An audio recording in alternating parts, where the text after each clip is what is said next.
Welcome to the Learning on the Go. My name is Ketuktula Zulu and I'll be your host today. There is a saying in my language, isiZulu, let's say, umakale kukwini, which basically means your cell phone is always ringing in your own pocket. In light of the Mobile Learning Week, our topic that we chose is the future of education, right in front in your own pocket. Before I go any further, let me allow my co-hosts to introduce themselves. Megan Wait. Esther Campodonico. Shaheen Jukes. So, Zulu, we know what mobile learning is. Our audience might not know. Can you break it down for them? Do you think they don't know? Do you know what is mobile learning? Probably you do. According to our research, it's saying is a way of assessing the learning content through mobile device. We know what is mobile device. Even right now, we are using that mobile device. So when we think of the word mobile, obviously, as you just said, what comes to mind? What's the first thing that you think of? Cell phone. It's your cell phone, okay. So most of our learners, I can guarantee about 90 to 100% of our learners will have cell phones. They will be on social media. So what are some social media platforms you can think of? TikTok. There's TikTok, YouTube and Instagram. So these are some really popular ones, but the list really does go on. We've got like Microsoft Teams, we have Zoom, there's even Skype. And if we're looking at some pros from social media, particularly in the educational sphere, we can think of the fact that it's accessible. So you can be, as long as you've got a Wi-Fi connection, you're at home, you're in public, if you've got Wi-Fi or data, you're able to access these files. You don't actually even have to have storage space to access it. So if you've got a learner that has very little space on their phone, they can just click on the link and they can watch it on YouTube. They don't actually have to have storage space. On top of that, you've got the ability to rewatch your lectures. If there's a point that you don't understand, you're able to go back a little bit and rewatch it, rewind, go over it again so you can give yourself that time. So it's not really constricted to time. You've got as much time as you've got. When we're looking at cons though, we can talk about if you're at home, even if you are in public, there's going to be a lot going on. There's a lot of distractions. So you're not going to be always as focused as you would be if you were in like an actual physical classroom with a teacher. Online lectures is also like, I think you guys have also felt that as well. There's not that same engagement. The lecturer will ask, okay, who would like to answer the question? And nobody is answering. It's literally like, no, it's like silence, okay? So it's like that. There's just that lack of engagement that you don't have. You have that engagement in face-to-face classes. And I'm also thinking there's technical difficulties. How many times are we sitting at the beginning of a lecture and the lecturer is like struggling to get the slides going or something like that. We have connection issues, so it's always reliant on what connection if your phone isn't slow. So you need to have things that are up to par, up to standard as well. I know, Ashley, you had some interesting thoughts on integrating social media in education. Yes.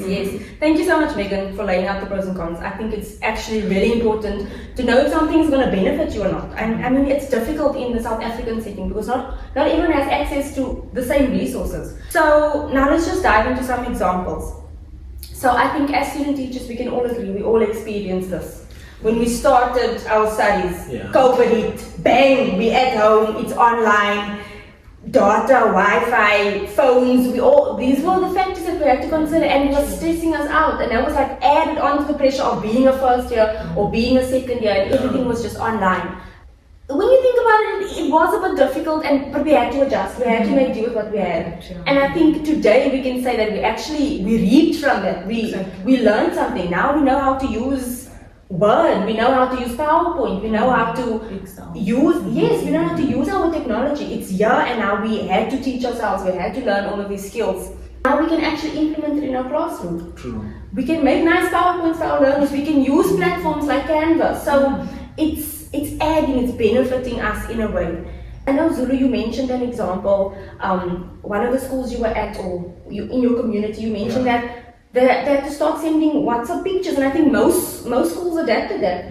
You can't come to school during COVID times, we can't give you the paper, I get COVID, So we had to send WhatsApp. Sometimes it's even voice recordings. The teachers had to send voice recordings and send videos of themselves. And I think in a way, in our modules, our methodology modules, we're also learning that with our micro teaching. So how do you convey your message or your content in a limited, space? Yes. And then another project, actually, this is what I found out. I found it was so interesting. Another project I want to highlight is Mobile Tutor ZA. Have you guys heard about that? Which one is So this is a mobile learning platform developed by South African universities. I've never heard of this. So this was so interesting. And it's designed for learners who might not have smartphones or have internet access. So like, yes, WhatsApp is a nice platform, but if you don't have internet access, what are you going to do? You're not going to get the content, you're going to be left behind, you're not going to be added to the group, you're going to be excluded. So this is a platform that actually sends out content via SMS. So you don't necessarily need data. You don't need data, you don't need Wi-Fi, you don't even need a smartphone.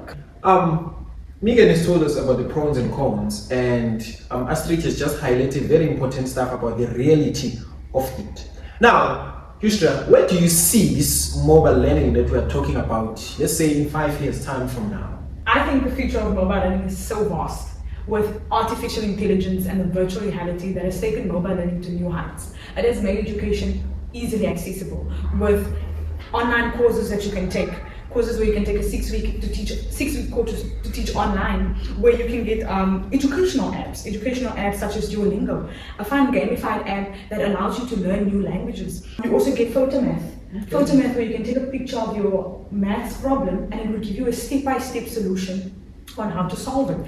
There's also digital libraries and museums where you can access art and a statue in the comfort of your home. You don't physically have to go to a library to look for a book. So I think education is in continuous change with how our mobiles are also upgrading, and with our mobiles being upgraded every year, so does new features come with it, and we learn a lot from it. I read how UNESCO mentioned in 2022 of the October Mobile Week, they mentioned that AI is very beneficial, but it can also be challenging. Beneficial in a way that you can easily immediately translate something that you don't understand.